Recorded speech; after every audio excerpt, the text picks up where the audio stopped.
The 22nd of June, 1941, the Soviet Union. The German invasion sweeps forward with terrifying speed, trapping entire Soviet formations and driving millions of captured soldiers into brutal captivity. Yet even those who survive and later return home do not escape danger, because the Soviet Union meets them with cold suspicion, long interrogations, and the constant threat of imprisonment in gulags. The fear that spreads through the army is not new.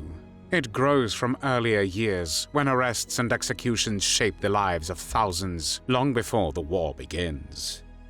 Within this world of obedience, punishment, and silent terror stands a man whose rise seems unstoppable, though the same system will one day turn against him with the same cruelty he enforces. His name is Viktor Abakumov. Viktor Semyonovich Abakumov was born on the 24th of April, 1908, into a poor Russian family in Moscow in the Russian Empire.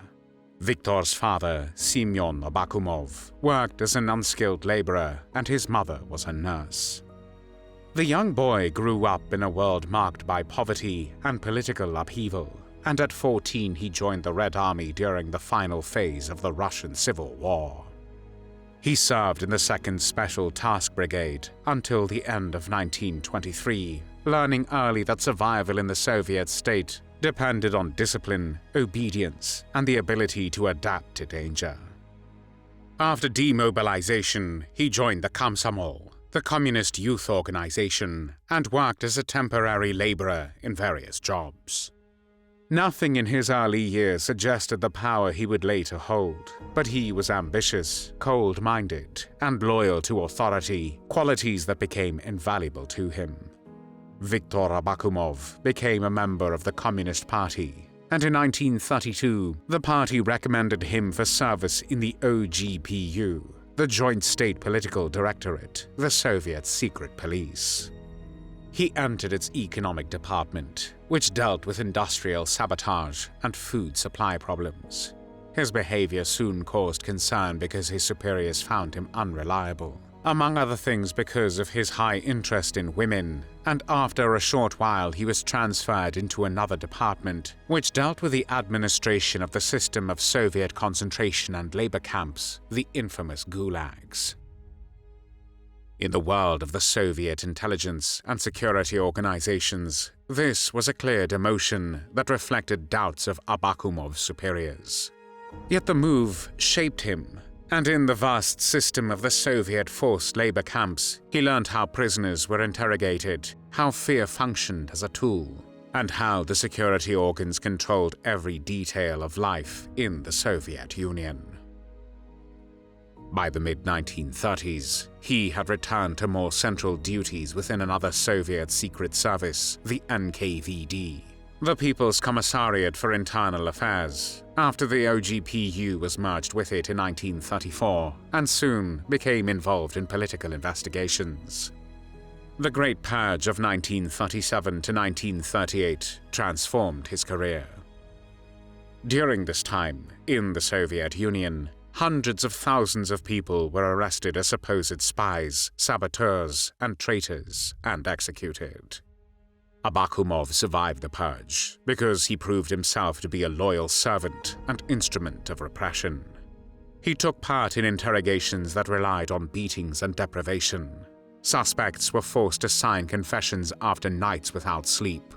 In this atmosphere, loyalty to Joseph Stalin counted more than skill or morality. Abakumov followed every order, destroyed those named as enemies, and never questioned the system that empowered him. In late 1938, he was appointed head of the NKVD office in Rostov-on-Don, a region shaken by arrests. There, he directed mass detentions and executions, earning a reputation for his harshness. Abakumov remained there also when the Second World War started on the 1st of September 1939, and after Soviet invasion against Poland on the 17th of September of the same year, when Stalin helped Nazi Germany to destroy independence of Poland. Everything changed when Germany invaded the Soviet Union on the 22nd of June 1941, and Stalin demanded absolute control over the Red Army. Viktor Abakumov returned to Moscow earlier that year, and already in July 1941, he became head of the NKVD Special Department responsible for counterintelligence in the Red Army.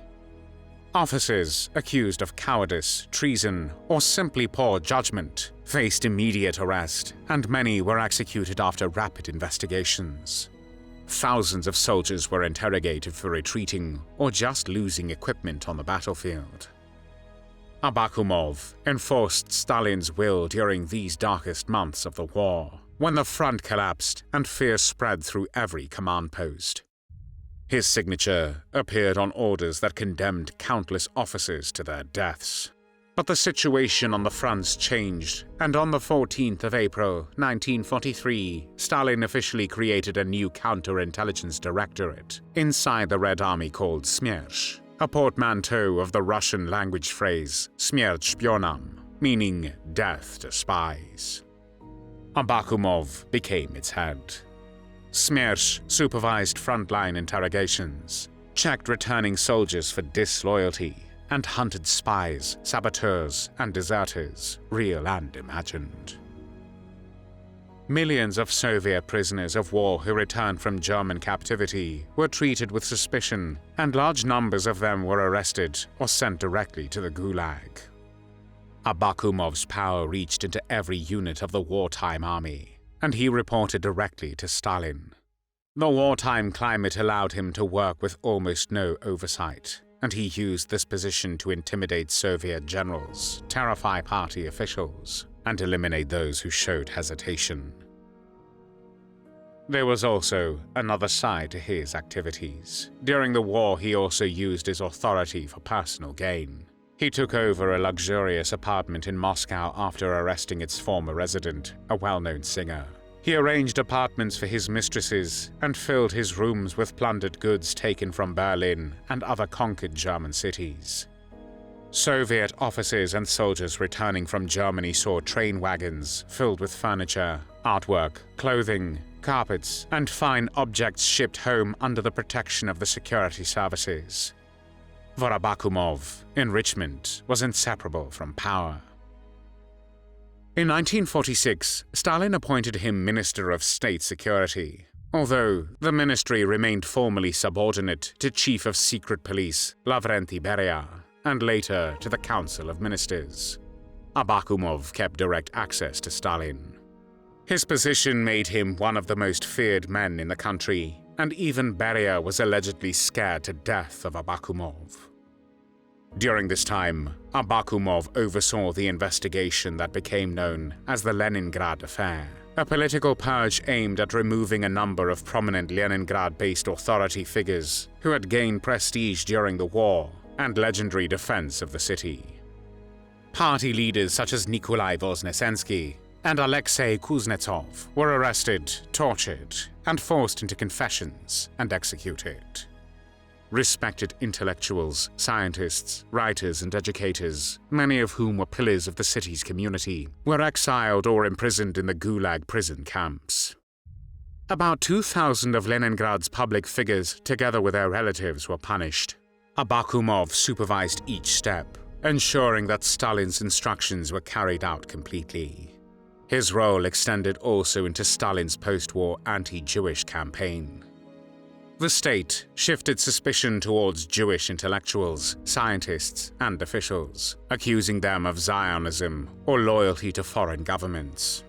People who had served the Soviet Union faithfully for decades were arrested. Among them was Solomon Lozovsky, a respected old Bolshevik, and many members of the Jewish Anti-Fascist Committee, which was branded anti-Soviet.